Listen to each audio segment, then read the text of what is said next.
Chapter 4. Seems like we have a new appointment, Maeve said. Beck threw his fists in the air and shrieked, "Yes, finally! I can only go so many days without punching someone in the face," she finished. He dropped his hands with a weaker smile, guilty. That doesn't sound very heroic, he thought. I always did tell Charlie that you had an anger management issue. Anger issues? As if. This is childlike glee. People who enjoy violence are not happy people, Beck.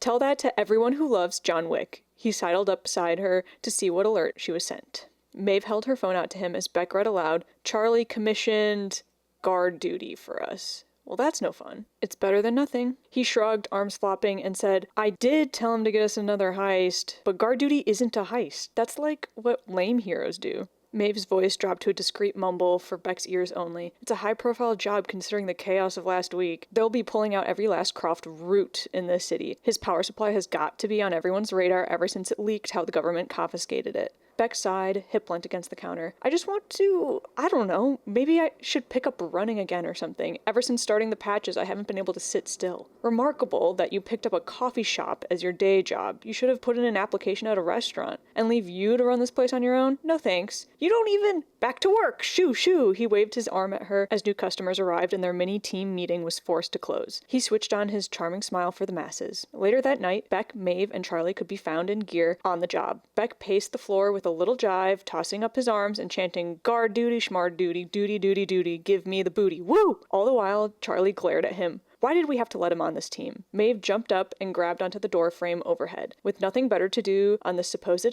heist, she was far more inclined to show off her pull-ups. "I think it has something to do with General Garrick saying that we needed muscle. I could be wrong." Yeah, maybe he meant muscle-headed, love-struck clown. Maeve pretended to consider this. Maybe, but when it comes to muscle, I could totally provide. Not many people can lift entire cars, powers or not. Blue. She heaved herself up just by her fingertips. It worked, but not without a little squirming and kicking of her feet several inches off the ground. Charlie crossed his arms and watched from afar as Maeve made a fool of herself, no doubt thinking about how he was surrounded by not one, but two muscle-headed idiots, and one happened to be the team leader. It was well known how much power the Croft Empire happened to be producing and supplying during Sebastian Croft's years in the illegal business of distributing powder. It was the sort of thing high schools trained their students for through years of prior students showing signs of power at all. The dosages were minuscule during those early days that they were hardly considered a tenth of the patches Beck, Maeve, and Charlie wore that day they heard the intruders. The powder itself was melted down into a transparent film that could be completely disguised against human skin with the sticky gauze. It wore out just like any bandage, and even if Beck didn't change a dead patch for several days, he would still be at the top of his game. Years of exposure made the waning down period exponential, but never impossible. But dependence on it was what made the Croft business such an empire. There were alternatives, injections, edibles, inhalants, and those were the exposure options Croft tended to cater to. The military-grade patches were not only ridiculously expensive, but also difficult to manufacture. Legal hoops and regulations lined the pockets of the military's patch producers, but Beck preferred it. He remembered his first day on the full military patch. He would be chasing that high forever. "Did you hear that?" Charlie whispered as he stepped ahead of the door. Maeve dropped down, and in between her hands, leaving the ledge and her feet touching the ground, she vanished completely from sight. Beck caught her eyes just as her black sclera contacts melted away with her. Before anyone could even consider stepping into the vault where Croft's confiscated powder was, they had to go past a room where the heroes were stationed in one half of a whole football field underground. The other half happened to be dedicated to other high-profile confiscated merchandise guarded by the military. The echo silenced as Beck's paranoia mounted to a buzz in his ears. The door across the room was tipping into darkness, opening and clanking against the wall with a hollow thunk. Beck felt the natural static of Maeve close behind him, passing him. The hairs on his arm stood on end as her hand grazed him on her way to Charlie. Charlie sighed out of boredom and shouted, "Well, if that isn't just weird and cliché, if you want to come out and play, come dance with us." "Oh my god, Green," Beck hissed. He was all for a little teasing between friends, but antagonizing an antagonist was another beast entirely. "At least try to take this seriously," Maeve muttered under her breath. Beck was distracted by the flash of her white teeth from behind, before his vision fractured. Still clear, but altogether not. The lights were spiraling in on themselves. Black bled out from the doors in tendrils that crawled up the walls. Every sliver of surface became entrenched in it, and it proceeded to swallow stacks of crates whole. Flat, matte darkness crawled towards them, and as Beck stared into the void, he grew convinced that everything, the contraband, crates upon crates of valuables, had been reduced to nothing. As half of the monstrous room was swallowed up by a black hole, a light figure stepped through it.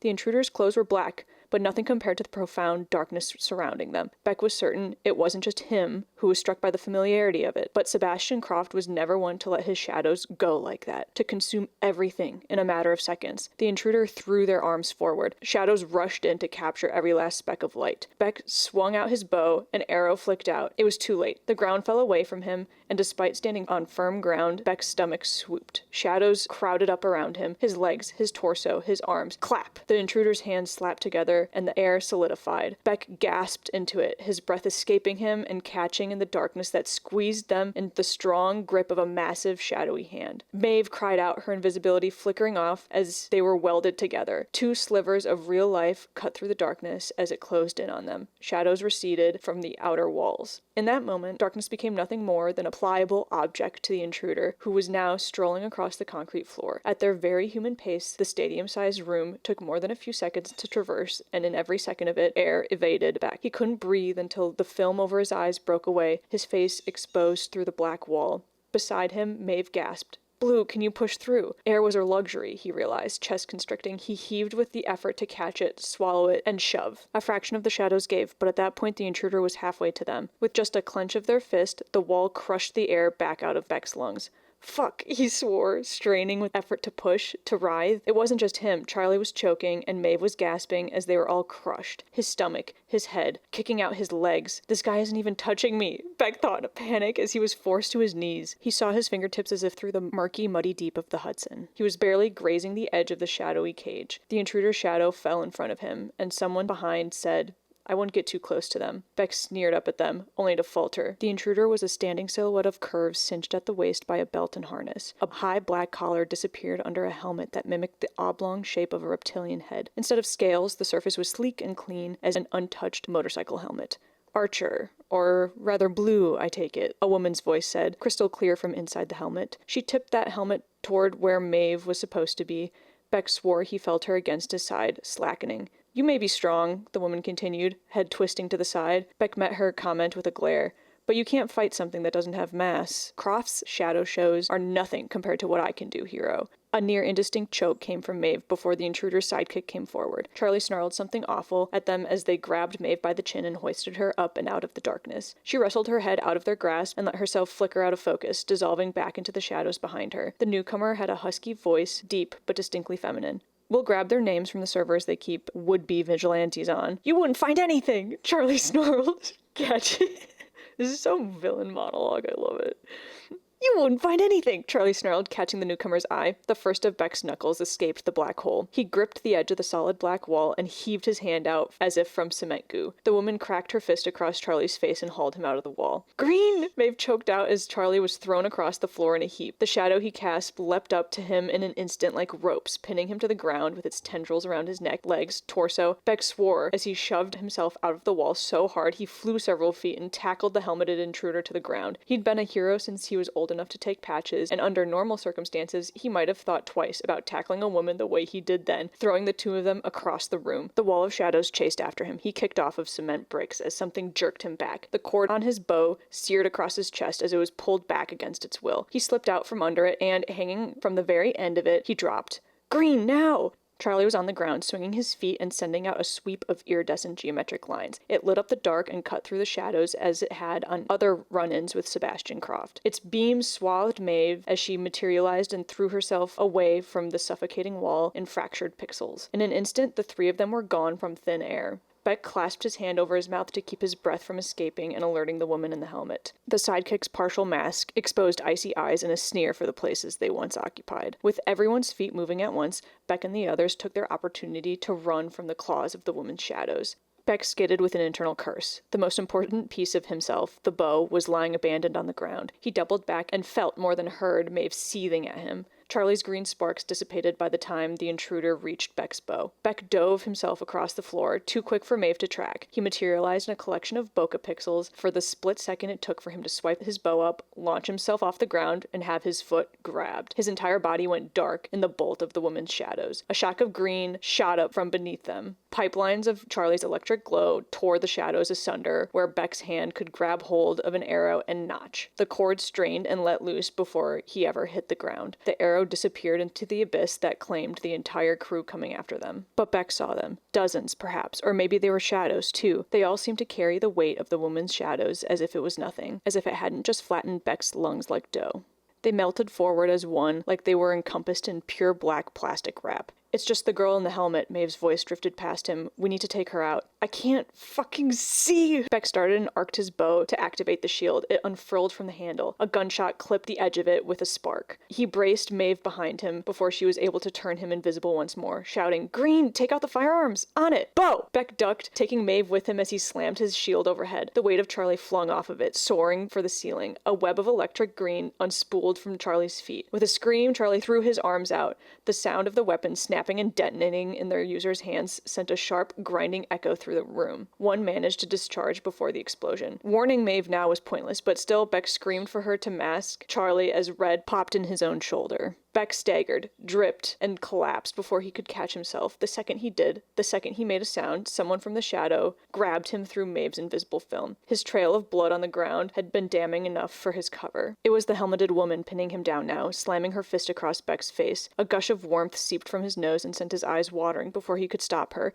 He reached up, grabbing for the helmet as someone was screaming, Don't! Beck didn't have to use much force at all to swing his wounded arm up and crack his fist across the woman's helmet. It came with an audible crunch and sent her falling to the side and across the floor. Her helmet splintered where Beck dented it. He heaved himself off the ground and spat at one of her shadow puppet goons coming towards him. Try and fight me with your bare hands! Try it! The guy sputtered in his tracks, looking back at the cracked helmet and the perfectly still woman underneath. Blue! Maeve's voice broke. Why did I say it like that?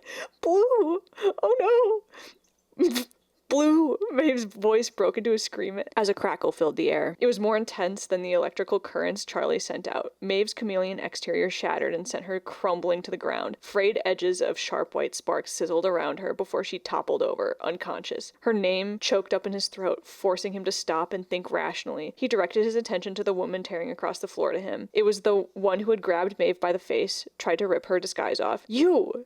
Beck seethed. Charlie's green glow spread and soaked the air with its potency. He could taste the sparks on his tongue as he roared and ran at the woman. She flicked her arm out and it popped. The sleeve tore freely to reveal the electric metal prosthetic underneath. Beck threw his fist out, ignoring the heat that swelled in his shoulder. The woman ducked back, dodging Beck as he went in again and again. With a sweep, her metal rang past Beck's ear. They parried. Beck doubled back, sucking in saliva from his lips and baring his teeth. He'd gone toe-to-toe with plenty of assholes and friends alike. He knew military training when he saw it. The woman's half mask shined with something close to sweat. It was the only evidence of her fatigue as her arms barred her torso from him, circling at a distance. A grin tugged at her lips. One wrong move and it's a bone or two. Is that right? Beck shrugged. Or a limb. You pick.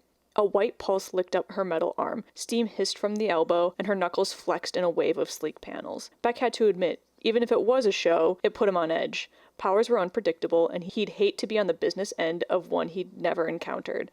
This was certainly close. With a bounce, she dove in. He blocked her, shoved her, and rammed his knee up into her left-handed attack to his gut. On his overshoot, his knee connected to her abdomen with a sickening crunch. When she buckled, swearing, Charlie let out a scream so loud the electricity in the air jolted everyone on the premises. Beck's nerves went into overdrive. He grabbed the woman by the side of the head and slammed her into the nearest crate. It shattered on impact. He ran to Maeve, sweeping his bow up and stashing it as he grabbed her from the ground. A horde of people swarmed the door opposite the vault. He recognized the uniforms, and he also recognized Charlie's hoarse, strained gasp from overexerting his powers for the sake of a goddamn fist fight. Better than guns, Beck thought, jogging to Charlie. He was on the ground surrounded by 3 other bodies. The fabric over Charlie's face was bloodied and puffy where his cheek was swollen up. Beck's heart drummed through his chest as he lowered Maeve to the ground. He heaved Charlie onto his back, gathering Maeve, and looked back at the crate. Movement had ceased, shadows had retreated, and Beck realized that it truly was just those 2 women. Charlie's opponents were sinking between the cracks in the floor, and the one in the helmet was rising like one of her shadows. Shit, we need to leave, Beck thought in a panic. He ran to the backup guards as the severity of the problem rose with the woman's broken voice. If I wanted you dead, you'd be gone already, she said, and then in a shattered scream, Blue Archer, do you hear me? The guards behind him were shouting. The entire room behind him went pitch black all except for the red warning lights mounted on the distant walls and cages. Beck skidded out and around the corner, feet slipping. His wounded arm pulsed a demand to reassess the situation, to stop for one fucking second. He thanked the adrenaline for hiding the agony from him. The shouting muffled one by one as each guard was swallowed up by the black wall chasing after them. At the exit, Beck cursed through clenched teeth. The security door was braced for intruders. No getting in or out. Shit. Charlie moaned at his shoulder. Can you pry it open? Your shoulder. It's not bleeding, he lied as he lowered Maeve. Charlie flopped off of him and hit the ground with a pained thud and an oof. My shirt is soaked through with your blood. No, I'm pretty sure it's yours. I'm not the one who got shot. If you say it's not bleeding, it's easier to believe it. Beck was at the door when the ceiling lights went out. In the red warning light, Charlie swore again and said, I don't have much power left, Beck. Beck to the rescue, got it. His hands were shaking, and he only noticed it when his fingers trembled against every ridge in the door in an attempt to get a fucking grip.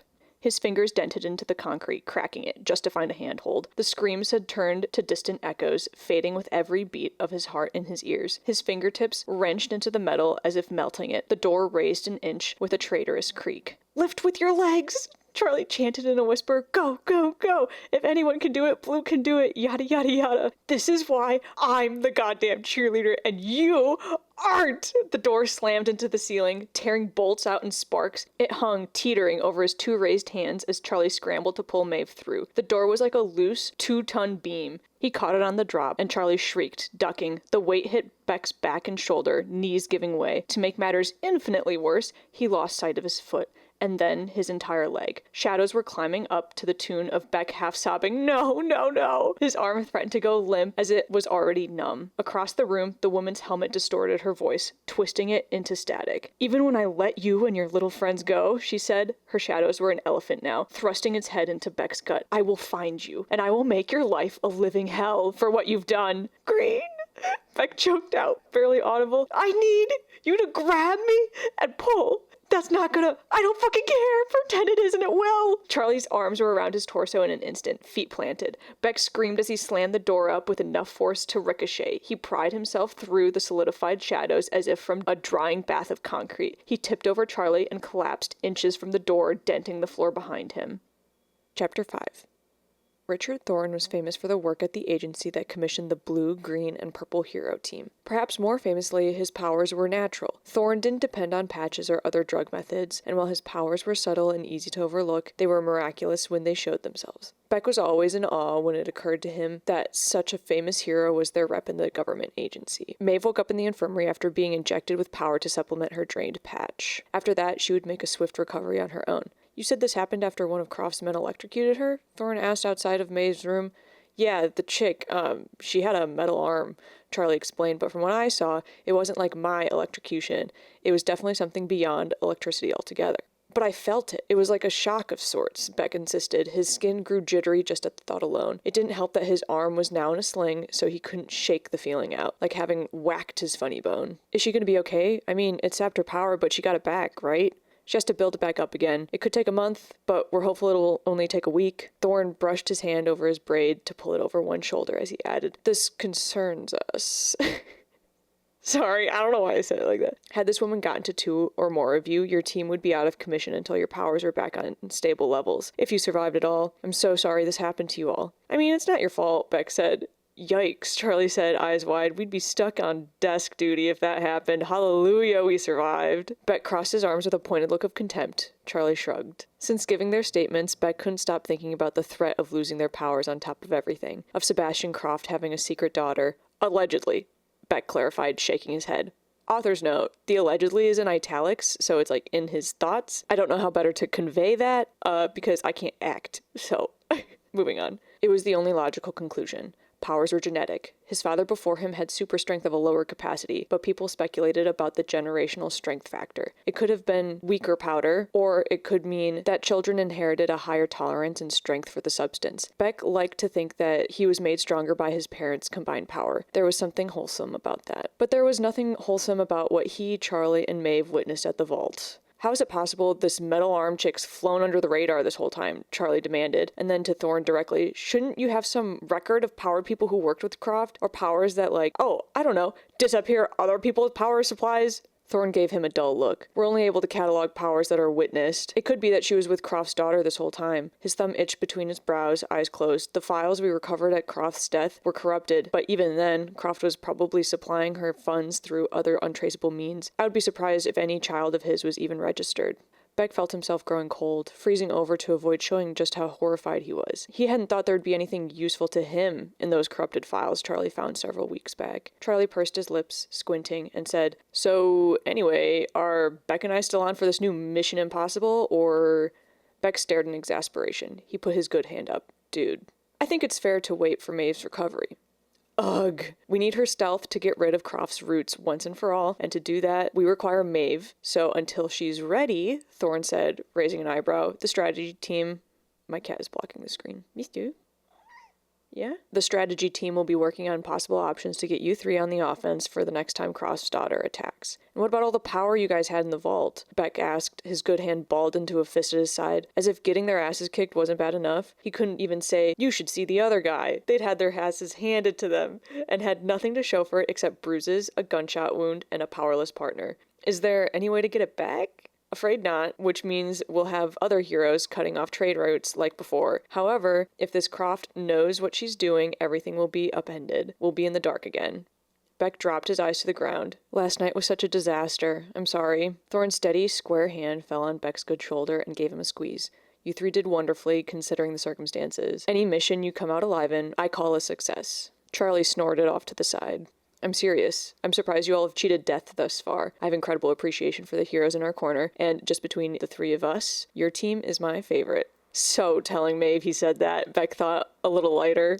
We already knew that. Everyone knows that, Charlie deadpanned. Despite the guilt, Beck found himself laughing as Thorne shrugged. Back in Maeve's room, they found her sitting up in bed wearing a pajama shirt and pants Charlie picked up from her place. She lit up at the sight of them. All of her wounds were gone, and so her skin glowed even around the mess of mousy hair. The room smelled strongly of weed, but really it was just the distinct long-term effects of Thorne's power they had all grown used to. Beck remembered the first time he walked into Thorne's office and left wondering if he was high or if Thorne was, but it was just burnt sage. "Hey guys," she perked up, holding her hands out to them. Charlie took her hand and gave it an awkward shake before Beck ever got around to offering his good hand to her. "Jesus, Beck, what's up with the sling? Bullet to the shoulder, lots of blood, so here I am." She frowned at him, and then at Thorne as if to say, "Do something about this boy." "I've given him painkillers," Thorne said in response, and Charlie cackled. "Your restoration level should be back up in several days if all goes well. Make sure to drink tea instead of coffee." "You tell this to a girl who works at a coffee shop," Maeve laughed. "Anything else, Doc? That's my only recommendation I can give you without a medical license." Maeve tipped her head back and smiled sheepishly at them all. "I love your medical advice, though. Your restoration powers are incomparable to mine." Thorne scowled warningly at her, and both Beck and Charlie snickered. Thorne wasn't one to brag about his powers, and that they were a complete gift of nature. "We don't discuss that," Thorne said. To all of them, he said, "I need to get going. I don't have time for lessons." "Oh, come on," Maeve whined, but Thorne was already heading to the exit. "We'll talk when you're fully healed," he promised, and shut the door behind him. Maeve pouted a moment longer until she was sure Thorne was long gone. Still, though, she schooled her expression as if Thorne's impatience with her was something to be expected now. Beck found himself pitying her. As much as he loved Thorne, it didn't change the fact that as soon as Maeve outgrew his mentorship, Thorne dropped his efforts to draw out her gift and its dependence on Patches. Charlie whistled low. "Thorne is the king of swerving." "He really is," Beck agreed. He looked away when he sensed Maeve's glare. "Whatever, we should probably leave soon. How do you feel, Maeve?" With a curt huff, she said, "Fine." She pushed herself off the bed to stand. Beck half expected her to collapse, but she was sturdy on her feet and walked without hesitation to grab her shoes. "Could one of you see when the next bus comes?" Chapter 6. Arlie ripped her demolished helmet off and chucked it with a scream. It bounced off the wall and spiraled to the ground with a clatter. Arlie paced her apartment, fuming, and hissed, "This is what killed my father? It's pathetic!" "The blue archer is pretty slippery, you have to admit," Reese commented with a laugh, still nursing a bloody nose. At Arlie's deadly sneer, she waved her tissue around with an eye roll. "Okay, not funny. And also, they're usually more on top of their game from what I've been told. They must be getting sloppy thinking the big bad is gone." "Seriously? Are they amateurs?" People like her father were never harmless in death when the vultures were bound to swoop in for the pickings. One big bad was dangerous enough, but now their precious heroes had multitude more to deal with. I had no idea they were going to be there. If I had, we would have changed plans for another night, Reese said. They shouldn't be the reason why we can't mend our schedules around theirs to avoid them. I don't want to avoid them, Arlie said, reeling, hands clinging to her tangled hair. As much as I hated my father, it doesn't matter. We have his power supply, so we're back on track. We'll leak one of our routes so they can intercept one of our trucks, and they'll be out of commission for at least a month while the invisible girl recovers. Arlie didn't want to admit that it was for the best. Her veins were still ticking with the adrenaline of having been so close to Sebastian Croft's killer. Since the briefing, Arlie had found herself wondering what sort of heroes killed like that. She wondered if, looking into his masked eyes, she would not find a spark of life. Perhaps he, like her, found the act of taking a life haunting, soul-sucking. Instead, she could look back at the recordings and only see the manic ease in his step, like he enjoyed a hard-earned fight. Her impulses said that now was better than ever. They couldn't let these heroes linger, threatening to be around every corner of a transaction. They had to be dealt with swiftly, the way her father had never managed to. Reese kneaded her fingers into the back of her neck and twisted it to the side with an audible crack. I could really go for a drink and pass out right about now. Arlie sighed, agreed. At the kitchen counter, Reese mixed them both a drink. Arlie watched her friend assemble everything in the kitchen she knew better than Arlie did. Even with Reese's name on deed, Arlie's name was on every transaction funding the mortgage. Reese had spent the majority of Arlie's time abroad living here, cooking in this kitchen, watching movies on that television, and sleeping in the guest bed. Arlie never considered it a guest bedroom, though, not where Reese was involved. Reese raised her glass as Arlie gathered hers up between her hands. Cheers to getting our fucking shit back together. Arlie tipped her glass against Reese's with a slim, almost hopeful smile. Cheers to that. After one sip, Reese cursed. Arlie hesitated, glass hovering over her lip. Reese lowered it, saying, "Shit, you still have a concussion. You shouldn't be drinking." "Relax," Arlie said, smooth as silk. "That's a thing of the past." Still, after finishing their drinks and heading off to bed, Arlie's helmet was not just a thing of the past. It was a shattered reminder that the archer, Blue, as his teammates had called him, had come dangerously close to dealing more than just a concussion. She left it behind in favor of locking herself up in her bedroom and its endless views of the city. Even the night was too bright, and she feared Reese might have been onto something with her concerns. Teetering with exhaustion and alcohol, Arlie grabbed one end of the curtains and walked it across the room to enclose the room in darkness. And then, it was morning. She needed to get her helmet repaired. She wondered if it could be repaired. She heaved herself up with the promise of another day started at Altera. That motivation sent her off to the bathroom, where she showered off the residue of a plan gone mostly wrong. Hair wet and eyes looking heavier and more tired than ever, Arlie considered her options between black and black. Everything suddenly looked the same. She wanted to stand out. She imagined Juniper at the counter again, dolled up and looking like a kindergarten teacher in her stylish, colorful skirt and flowy blouse. That's not me, Arlie argued, but opted for a dress anyway. It was close enough. At around the same time Arlie left, Beck was already up, for several hours now, sitting in Thorne's office after a healing session that was, for the most part, successful. Thorne's painkillers did wonders, literal wonders. Beck was almost certain he hallucinated before going to sleep the previous night. On top of that, the bruising on his eye was now gone. As for the shoulder, it will take several more sessions, Thorne warned. The healing process isn't meant to be sped up. We should allow your body to aid in the recovery because you're still a healthy, functioning human being. There's no need to play God. But I work today, Beck sighed, and received a dull stare in response. He straightened. Fine, one-armed Beck it is. It didn't stop him from thinking, if Maeve was better, she'd have my arm healed in an hour or two. Thorne had the uncanny ability to read Beck's mind. Maybe not literally, but Beck sometimes thought it was literal. I don't approve of Maeve's hastiness. I find it impulsive and instinctual. Not all of our instincts are correct, and while I know the three of you function on instincts, that alone cannot protect you. I know, you're right, I'll take it slow, Beck reassured and stood up to leave. I appreciate you getting rid of my black eye for now. It's easier to come up with excuses that don't involve fighting. I'm sure all my other coworkers assume I'm a delinquent. You are not a delinquent. They are wrong. Beck slapped his knee and cackled. Man, Richard, you really kill me. Thorne scowled at him. Don't use my first name. We may be close, but not that close. Beck left the rep's office, still laughing to himself and brushing tears out of his eyes. Thorne never failed to cheer him up, especially after such a rough night. On the elevator down, he checked a message Charlie had sent during the session. It was a series of videos that started with Charlie screaming through the apartment as a hurricane of gray fur chased after him down the hall. I'm under attack! Help! The audio cut out as Seafoam launched herself onto the nearest piece of furniture, and the next video was of Charlie sitting behind the sofa. The only reason Beck knew that was because he once sat back there himself. Terrified, Charlie panned the camera up to where Seafoam sat on the back of the couch, tail flicking furiously like a grandfather clock in Time Warp. I'm not gonna survive, Charlie whispered into the camera. By the time Beck was passing the marketplace of restaurants and trinkets, Arlie's driver pulled up around the corner of Altera.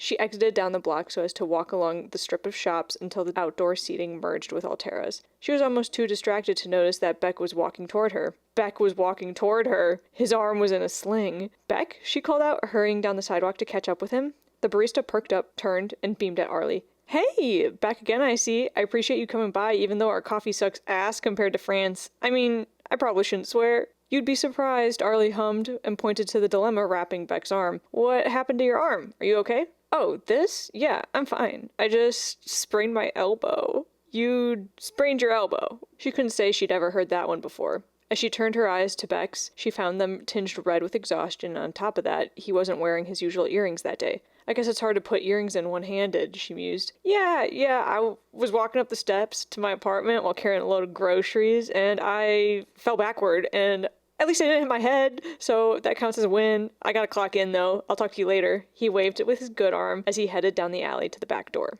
Arlie stood there a moment staring after Beck before ultimately turning away, more disturbed than before. At least worrying about Beck made it easier for her to forget about the events of the previous night. How could someone just brush off a sling like that? Especially when they had work the next day. She was certain the last thing Beck wanted was to work a 7-hour shift at a coffee shop with one functional arm. Are you all right, miss? One of her guards asked, startling her out of her reveries. I'm fine, she said, shaking her head. Where will you be? There's an empty table across the street. You'll find me there if you need anything. Arlie sent the guard off so she could actually get around to entering Altera. When she did, Beck was at the counter, and his coworker was tying his apron for him. So, who's that big muscly guy? Kinda cute if you ask me. Is he gay? Arlie thought. I couldn't believe the direction her morning was going. If you're into that sort of thing, Arlie said, which just made her sound gay. Her face was already pushing 100 degrees now. I mean, I am. Not like that. Just I like men. Women are fine. Don't get me wrong. He's just teasing you, Beck's coworker. I'm gonna cry. I had to take a 5-minute break and I'm still like in tears. I'm gonna reread that section so you can actually understand. I like can't see. My eyes are burning. Is he gay? Arlie thought, and couldn't believe the direction her morning was going. If you're into that sort of thing, Arlie said, which just made her sound gay. Her face was already pushing 100 degrees now. I mean, I am. Not like that. Just that I like men. Women are fine, don't get me wrong. He's just teasing you, Beck's coworker reassured, clapping Beck on the shoulder. The man hesitated. Wait, am I allowed to do that? That didn't hurt, did it? Beck looked like he was trying not to scream. It's fine. Thanks for coming in clutch, man. I'm just gonna pause for a minute because I need to take a break after that. I hope you don't mind me having the blooper first because in my head, I think it's funnier if it just springs up on you like that. Because I almost like copied and pasted it at the end of the reread, and I was like, no, that's not as funny. Anyway, moving on. Arlie let the tension roll out of her. Topic averted, and now Beck was inquiring about her drink for the day. Once again, she was stumped. She didn't mind a cappuccino, but it also wasn't made by Beck. No, she needed more espresso. A macchiato was fine, for here. Arlie was already getting out the change when Beck said, You know it's not the Starbucks macchiato, right? She glowered at him through her lashes. Yes, I'm aware. I'm exhausted today and could really go for it. Rough night too? Incredibly so. Juniper didn't come in that day, and Beck was not in the mood for a no-Juniper kind of day. How could anyone go a day without seeing that woman's beautiful face? And if Beck was in better health, he'd go to the gym, not to break the equipment, but to see if Juniper was there. Honestly, Beck had a problem if he was seriously considering pestering Juniper at the gym. The gym! Of all places! Time and time again, Charlie advised against that tactic. Juniper would probably get those wide, deer-in-headlight eyes and be polite out of necessity, when really all she wanted was to get back to working out. Alone. Beck sighed as Maeve clocked in later that day near the middle of his shift. You okay? I don't get why I had to sustain a bullet to the shoulder and you just got your power suspended, he whined from behind the espresso bar, flopping forward on the counter as Maeve patted him gently on the head. Thorne won't speedy heal me. He hates speedy healing. I know that, but I still wish he'd do it for me, his favorite person. You aren't his favorite person. Their coworker in the kitchen came up then, and they ceased conversation about it. Not everyone at Altera happened to be a certified hero. Seafoam's been terrorizing Charlie all morning. And I've been saving every video of it, Maeve agreed. I can't imagine why that cat is so angry when she has two wonderful owners. Thank you! That's what I've been trying to tell Seaphone, but she doesn't listen. And last night she tried to sleep on my arm, and I just couldn't say no. At that point, you just have to kick her out of the room. You can't let a feline control you like that. Their door chimed, and just as Beck was about to book it to the cash register, Maeve held him back. I'll take this one. You take a break or something. Make yourself a drink. Beck would have battled her over it were it not for the customer completely ignoring them. Beck had seen very few alternative girls more attractive than this leather-wearing death wish crossing the scene. When the woman turned, her freckled complexion rivaled that of Juniper's soft, glowing skin. Her hair was jet black and windswept, bangs heavy over one brow. More importantly, Beck thought he recognized the shimmer in her hair. Wiry white silver, like the vault walls. Beck felt his heart reach up his throat and grab him by the tonsils. He swallowed and looked at Maeve, who greeted the woman like there was nothing at all odd about a 25-year-old woman with white peppering her hair. Dude, Beck whispered. Maeve glanced at him as he drew closer to say, that metal arm chick had hair like that. Maeve squinted at him. Lots of people have hair like that, Beck. Beck rolled his eyes. What girl your age has white in her hair? Her squint intensified.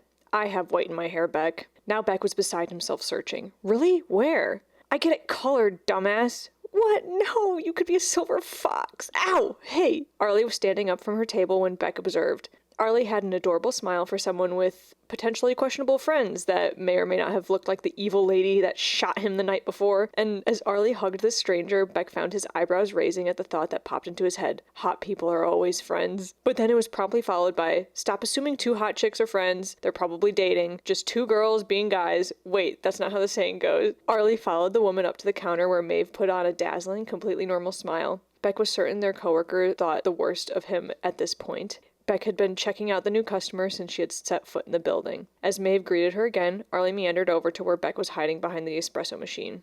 Having fun? Beck straightened, hand on his hip, and had nothing to do with his other hand seeing as it was in a sling.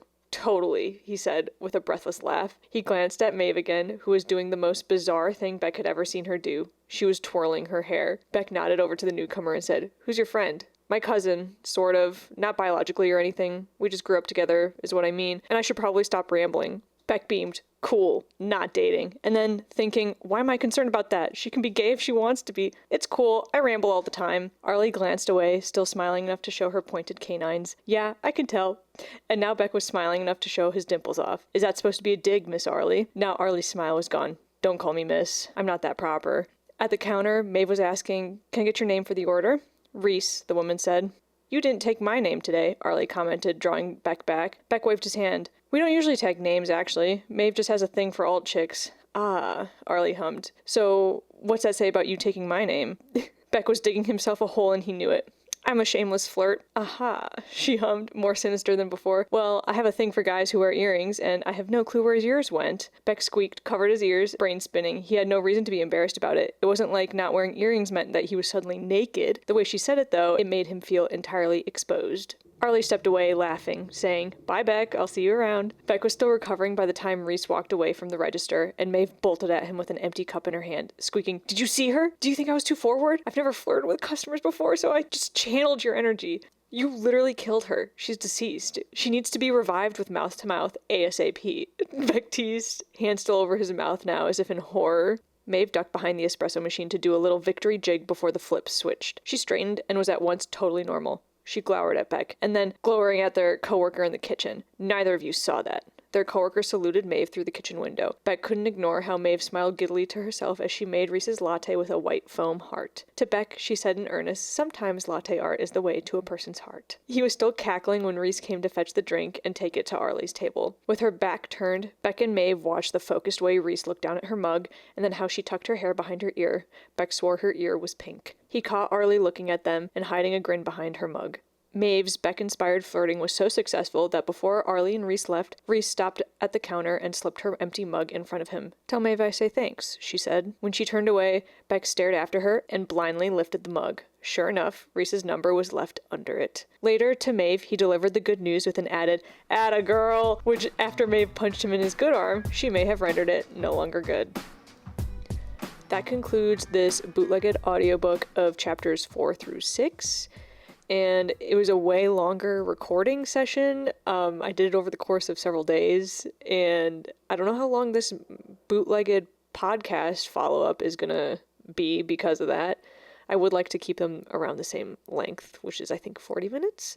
But yeah, I started this because I thought I was going blind, and a friend of mine is concussed, and that means if I was going blind, I wouldn't be able to actually physically read things while I was recovering. So, and when I go to bed every night, I reread a bit of either one of my fics or one of my books, and I don't know what it is. It's just like very calming because it's all things that I know and expect, like that existed in my brain at one point, and I know exactly how it's going to go. Sometimes I don't know how it's going to go. Like this book, I have no clue how it ends. Eventually I'm going to loop back my 50,000 word tangent back to the original plot. But yeah, most of the time I know how it ends. But yeah, I really did think I was going to go blind. I was really catastrophizing the past week, and I was fully mentally prepared to put my life on hold for surgery when I went into the office today. And the doctor, after the photographs, I took photos. You can see them on my Instagram story. I'll probably make a post about it too, just because I think that they're cool. I love looking at photos of the inside of my body. Weird that I have two of those. I have my brain tumor and now I have my retinas. But I waited for the doctor for like 2 hours. In between then, I was like getting photographs done, eyes dilating, that sort of thing. And finally, in the office with the doctor, he takes one look at my eyes, and he takes a good look at my eyes. Like, they had the photographs up, and they were mapping out where my, like, regular doctor, I don't know what to call him, optometrist? I don't know who is the one you go to every year. Anyway, I should probably know that, considering they were like looking on the images to see where the concern was, and it was like this weird lens flare. It looked like a lens flare on my retina. You can see it in the photographs on Instagram if I post it. And I was like, what is that? And he said, I don't know. Let's take a look. And so then he like takes a look, like a good look, like looks in my eyes for a minute, and he wheels away and says, your retina's not detached. Y'all, I just about cried. That never in my life have I heard better news, I think. As someone who hasn't experienced like a variety of intense levels of pain, like I've never broken a bone. The retina surgery was the only surgery that I've ever had. Yeah, so I've lived a pretty injury-less life, I think. But also my body is like rubber. Like, I probably should have broken bones before, but my body just bends. I just flail. They could use me in crash tests in cars, I think. So I haven't experienced that, but I have experienced scleral buckle surgery, and I can confidently say that it was traumatizing. I genuinely don't remember most of it. You know when people are like, everyone's all like childbirth is so scary. Women like have amnesia afterwards and don't remember what it feels like. That happened to me with my retina surgery. But I have journal entries from the time when I could like be vertical and write, but obviously I couldn't see because it was so painful to look around. Like, even scanning my eyes across the page was excruciating. So I don't even know how I wrote these journals. I probably couldn't even find them now, but I do remember reading them at some point afterwards. And me saying, if your retina detaches again, don't do the surgery. Do not go through this again. I'd rather go blind.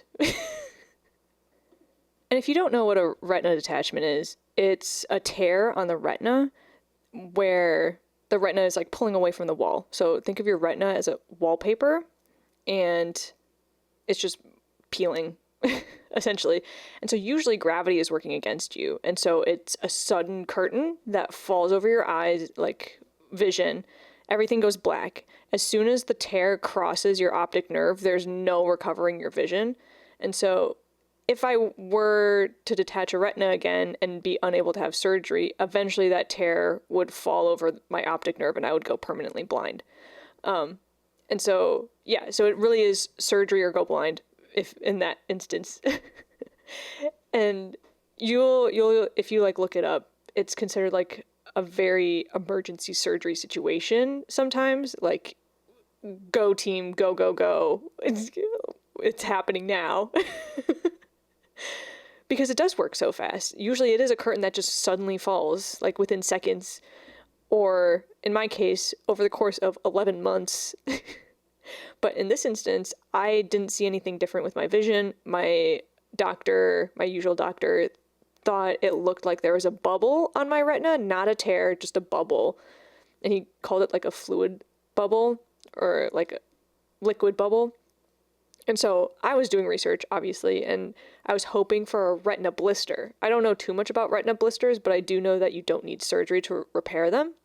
So I was going into this appointment hoping for a blister. No, and I could not possibly anticipate nothing being wrong, but literally nothing is wrong with my eyes.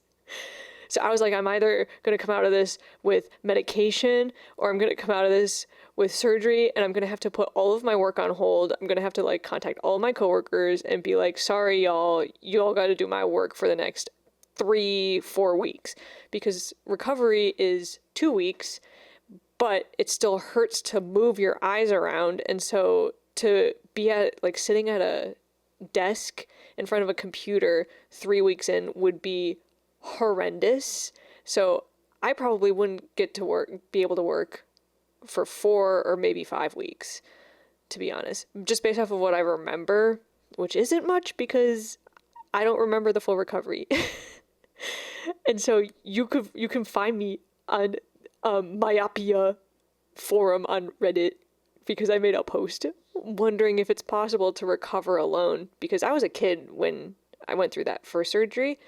And I could not imagine going through that alone, like recovery.